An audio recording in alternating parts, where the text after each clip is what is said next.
हम दूध वाला हैं। तो दूध वाला तो हम ही बानी, वाला बानी हम। तो कितना दूध रहुआ एक सांस में पी जाइले? हैं? कितना दूध एक सांस में पी हम जाइले? एक सांस में दूध ना पिए ले, अनपच भी हो जाए एक सांस में पिए। हाँ हाँ अब भैया दूहेले बनी कि ना? पूरा दूल्हे बानी हम, वाला बानी हम। जादो बानी तो दुहम ना गाय, गाय एंगा दुहाला। कहाँ बा गाय? ले आवा। का गाय बा? दू के दिखा दी हम।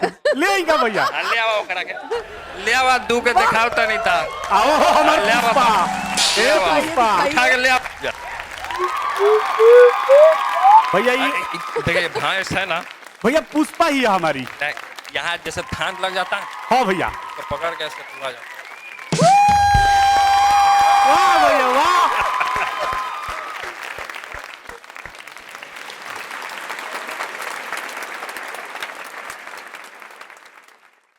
का 10 गाड़ी वालो? अरे अरे तब भेज दो, सम्मानित करे कोई उन लोग हमरा के माला ले ले वाले। वाह जल्दी भेजा जल्दी। का भाड़ा ले ले वालो? एक काम करा, उन लोग के गलत रास्ता बता दो, उन लोग के गलत रास्ता बता दो। कह दो कि डॉक्टर साहब के पैंट में खाली नहीं के पास। ए मर्दे, जल्दी भेजता। डॉक्टर के अपॉइंटमेंट न होला, तू कह तेरा पॉइंट खाली नहीं है। ए बाबू, जब तहरा पीछे 10 गाड़ी भाला बर्छी लेके लोग पीछा पड़ जाई नु, तो तोहरे पैंट में खाली ना रही, तोहरे लाल पियर हो जाई। हाँ तेज पड़ता भैया। नमस्कार भैया, रउआ जैसा सच्चा और अच्छा इंसान हम आज ले नहीं थे। तारा खानी 420 आदमी हमू नहीं की देखे। बदला नु छोटा हन बात। आज ये 420 को आदमी लेकर देख ले तू। आई अरे तू गांव से निकलवा तब नु कोई के देखबा, तू तो बारह एगो कुआं के बैंक। डॉक्टर, वकील, इंजीनियर सब ऑल इन वन। है। इनका नाम का बा? इनकर कबूतर नाम बा, लेकिन गांव के बैंक बने सबसे बड़का। इनका आदत है अच्छी खैनी वाला। इनकर खैनी के इलाज हमरे एक दिन करे के पड़ी। हमरा हॉस्पिटल में जहाँ एक दिन अइले, इनका के जहाँ भर्ती कैनी हम कि तुरंत ही सीधा हो दी है। देखा बाबू, हमार प्रोफेशन ऐसा बा, पाखे आई मिस यू।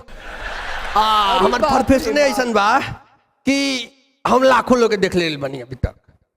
कैसे? अरे कुंभ में टीवी पर देख ले बनी।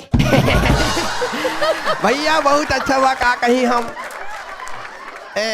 ऐसा ऐसा काम हमरा करते रहे के पड़ेला। रोजी रोटी के सवाल है भैया।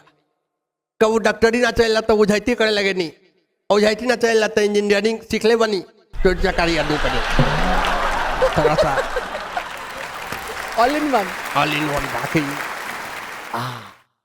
पाखे जी। रुआ के हम देखा तनी माइक्रोस्कोप लगा के, तो हमरा लगा था कि रुआ अंदर दिल नहीं है। काहे कि राउट दिल तो हम चुरा ले बनी, कहीं तो ऑपरेशन करके दिखा दिया ही ऑपरेशन थिएटर।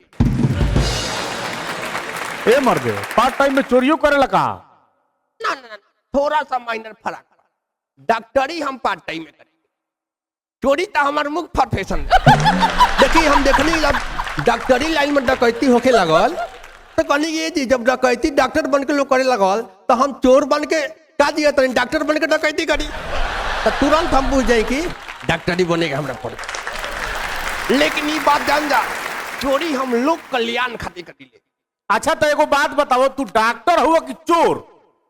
देखा हम तो पहले चोरे रही, लेकिन जौन जे बा मजबूरी में हमरा चोरी के छोड़ के डॉक्टरी लाइन में आवे के पड़े। जब हम देखने की सारा डॉक्टर डकैती करे लागल, चोरी करे लागल, तब हम कहनी कि जब सफेदी से चोरी डकैती होते बता काहे खातिर काला धन ई बिटरल जा, तो तुरंत हम बुझ कि चोरी करे के फेरा में लाग। काहे कि चोरी करे में जे बा बहुत समस्या बा, बहुत रिस्क बा, हमेशा अंडरवियर में रहे के पड़ता है। मर्दे अंडरग्राउंड होला भल रहते। अगर हम ग्राउंड में रहे तो सरकार हमरा के देख ना ली, साटा वाला लाइट लगे बा। सारा हम न्यूज में देखी ले बाबू, सरकार ऊपर साटा वाला लाइट लगा के दिले बा। कजने कौना साउंड वाला के साटा वाला लाइट बनले बा, ये फेर में हम लागल बा। यही से हमनी के सारा आदमी जो चोर समाजवा अंडरवियर हमेशा रहेला। सारा सियार के लोमड़ी के बियर में हमने लुकाई रही। अच्छा ई बताओ कि तू डॉक्टर कैसे बनलो? ई बात तो बहुत बढ़िया पूछला बाबू। तो बताओ का बात बा कि हमनी के जन बिजनेस बा तारे से साफ सुथरा बिजनेस बा ना। हमनी के बिजनेस में देहात में निकले के पड़ेला शहर में चोरी करे खातिर। तो का होला कि कबो कबो जे बात चोरी करते में आदमी धरा जाला। और जब हमनी के चोरी करते में धरा जानी सा बाबू, तो पब्लिक बहुत प्यार दुलार देला, हम बहुत प्यार दुलार देला। अतना ना प्यार दुलार दे देला कि 2-4-5 दिन हमनी के एकदम बढ़िया गद्दा पर हॉस्पिटल में सुते के पड़े। अब पूछ जाए कि वो सिचुएशन में हमनी के बहुत डॉक्टर के भरने से, बहुत डॉक्टरी में पैसा गल हमनी के, तब पूछ जाए कि प्रत्येक टका के 100 टका देते रहे हम।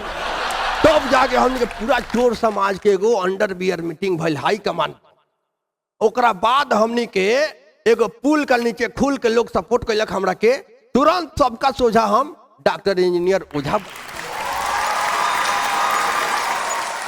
अरे महाराज फिर वो डॉक्टर हूँ, इंजीनियर काहे ला बननी? इंजीनियर इंजीनियर ना रहे तो काल भले हमरा मोटरसाइकिल के लॉक तोड़ के चोरी करे के रही, तो इंजीनियर वाला दिमाग लगाए के पड़ी जी। मुझे डॉक्टरी से काम चली, वो से हम इंजीनियरिंग के दिमाग लगैनी, इंजीनियरिंग भी कैनी हम मोटरसाइकिल के लॉक तोड़े खातिर। तो फिर ओझा काहे के बन? बहुत बढ़िया प्रश्न तू कैला। ओझा भी हमरा बने के पड़ गए। का भइल कि जब चोरी बढ़े लगल गांव समाज में, चारों तरफ चोरी के हमनी के प्रकोप फैला देनी सब, तब का भइल कि लोग ओझा बुलावे लगल बाहर से, बाहरी ओझा आवे लगल सब, जानकार और लगल सब कटोरा हकवावे। एगो कटोरा तो हमारा पीछा लागल रहे पूरा, हम भागत नहीं कटोरा पीछे दौड़ता, हम भागत नहीं कटोरा पीछे दौड़ता, एकदम हम बुझ जाके धराए आए रहे। तो तुरंत हम दिमाग लगन के आहे दादा हम तो चोरो न हई, आ तुरंत कटोरे में चोरा के गायब कर।